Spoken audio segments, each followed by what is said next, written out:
Your Guitar Sage here, and today we're going to be talking about some cool little tricks to play strumming rhythms that may be stumping you today. So you've probably seen some of my other videos on strumming, but this is a little bit of a trick that I've learned to do with my students that will actually help them to overcome some strumming issues. So specifically, the strumming exercises that I'm going to be using in here are based off of EBOOK 1. So if you don't have all those variations, check that out at YGSGuitarLessons and it'll help a ton with what we're doing here, okay? Because these are basically variations. If you don't have that, or let's say you're trying to work out a strumming rhythm that you're having an issue with, then here's what I want you to do. It seems that when folks are strumming, when they're just doing like a straight strum like this, like 1, 2, 3, 4, or 1 and 2 and 3 and 4, and that's not so much of a big deal. When you leave out a downbeat, or an upbeat, that's not so much of a big deal either. Say like if you're going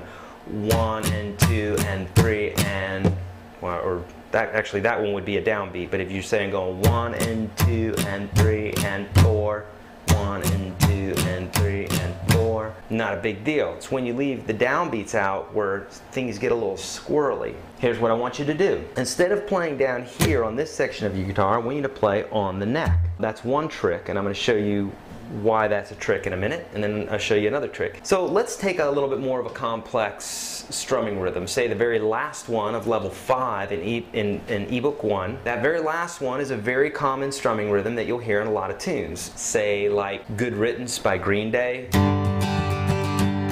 Now they normally pick this, but the basic strumming of it would be something like this.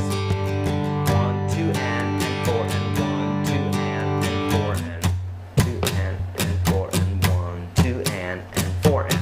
So when I'm trying to teach this strumming rhythm to students in the beginning, they have an issue with it, and they have some squirrely right hand things going on. Here's what to do. It's typically the downbeats that are going to be throwing you off. Here's a little trick to do. To go like 1, 2 and tap on 3. So take your hand and tap the pick guard. So 1, 2 and tap. Sounds simple. Here's why we're doing it. It's because mentally, whenever we're doing a downbeat, this is for beginner strummers. If you were beyond this isn't going to help you. But for those that are having an issue with strumming, this is going to help you a ton. So listen up. Tap here on 3. 1, 2 and 4 and. Okay? It gives you a mental reason to tap down here. For whatever reason, there's a disconnect there with most people in the beginning. So get yourself tapping right here on the pick guard on 3.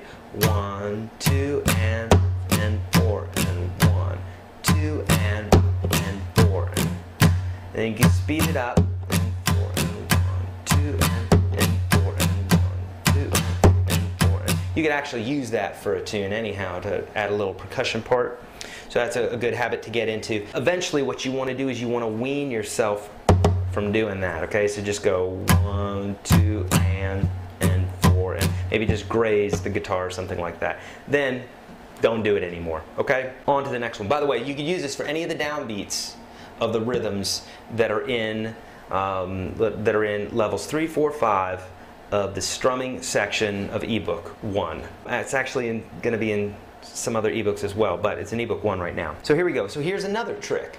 Using the neck, and this one seems to work every time. So you have a strumming rhythm that you're having difficulty using down here.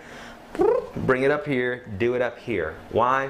I don't know why. I just kind of discovered it one day and started using it with my students and found out that they could do it on the neck a lot easier. So, for instance, if you're having difficulty with 1, 2 and 4 and 1, 2 and 4 and. If you're having a problem down here, bring it up to the neck. Take your hand, lay it on the strings as light as a feather just to get that nice muty type sound. What we're doing is we don't want to be concentrating on a chord here right now. Just concentrate on the rhythm part so you can get that. Then you can throw a chord in later.